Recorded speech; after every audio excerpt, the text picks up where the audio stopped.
How do you select the right fit marketing strategy for you to grow your business, to increase your revenues?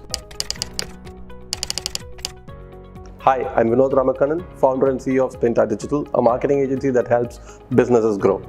So when you're actually looking at which is the marketing strategy that is most suitable for you, there's tons of ways to market, right? Even inside digital marketing, you have your SEO, your social media, your LinkedIn, your email marketing, marketing automation, influencer marketing. There are tons of ways to promote your business. Now, how do you know which to do first, or what is the right combination for you to start? It's going to be very expensive and very difficult for you to do everything at once. So you always need to have a laid down strategy of what to do first, what to do next. You need to have like a prioritization list. Okay, P1, priority 1, these are the things that I'm going to do. Priority 2, these are the things that I'm going to do. Priority 3, these are the things that I'm going to do. So how do you identify those P1, P2 and P3? The first thing that you need to do when you're thinking about your strategy is to understand your user persona. Who are the customers that you're serving? Who are they? Where are they? What do they do? What are their demographics? So it could be from, based on their location, based on their designation, based on their buying patterns, based on their buying behavior, based on their age factor, gender. There's thousands of factors that you could filter in, and platforms, different platforms have different ways of identifying these people. Say for instance, in Facebook or Instagram, you can go and target people based on the age group, based on their interests, based on what they like and things like that. Whereas in platforms such as LinkedIn, you can directly go and target based on what role do they take, right? Whether you want to target the CTOs or CEOs or VPs, or who do you want to target. So first step for you to do is identify the ideal user persona for your client. Who's the right fit client for you? Who would be your dream client, right? And then the next step is to understand the user journey.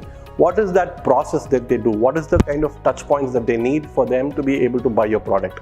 It's not like it used to be like people come, click and buy, right? Today people are spoiled for choices. People have so much of choices out there. So how do you stand out from your competitors? What is that journey that you can take? What is that different touch points that a customer needs before he makes that decision? So you have in a decision making process, we always say there's two extremes. One is an instantaneous decision. Say if you see a cake or a t-shirt which is costing like say $500 or $1,000, you might be tempted to buy it immediately and you don't need too much of information before you buy that. But whereas if you're buying an expensive house or a car, or if it's to do with your overseas education or anything that is going to be life-changing or very expensive, you're going to need a lot of information before you actually make a decision, right? So we need to make sure that how do we provide that information at different places where the customers are looking for information? How do we make ourselves more informative to them?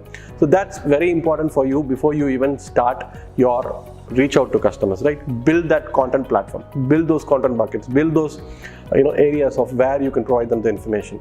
The next step would be to understand the channels that you want to target with. So depending on the user persona, depending on who that user persona is, and depending on the demographics, you choose the right channels for you. Whether it could be Facebook and Instagram, or it could be LinkedIn, or it could be predominantly on Google search, display, working on SEO for keywords, certain keywords that are easy to rank for. So it should be a combined strategy of things, but it should be in a prioritized way so that you know exactly what you're going behind. So especially when you're starting up, or when you're trying to scale up, or when you're testing a new market, or when you're just trying to set up new marketing strategies, it's important for you to have the right combo of things that you want to go with, rather than taking a whole bucket of it or just going too deep into one and betting all your eggs on that, right? So we need to make sure that we are creating a strategy which has a holistic approach. At the same time, it has the prioritized laid first and the right way. So once you do that, you would be able to judge it. So once you're doing those strategies, the next step is what is your analytics. Okay, this is the user persona, this is the kind of channel that I'm going to reach, and this is the work I'm going to do. But then most important thing, like what I always tell my team is, as a marketer, there are two things, right? One is you were given these tasks. Did you do these tasks? Were these getting completed, right? So that is a tick mark. But the next is the unknown, which is how did the market react to that? What is that impact that strategy had? What is the impact that work had?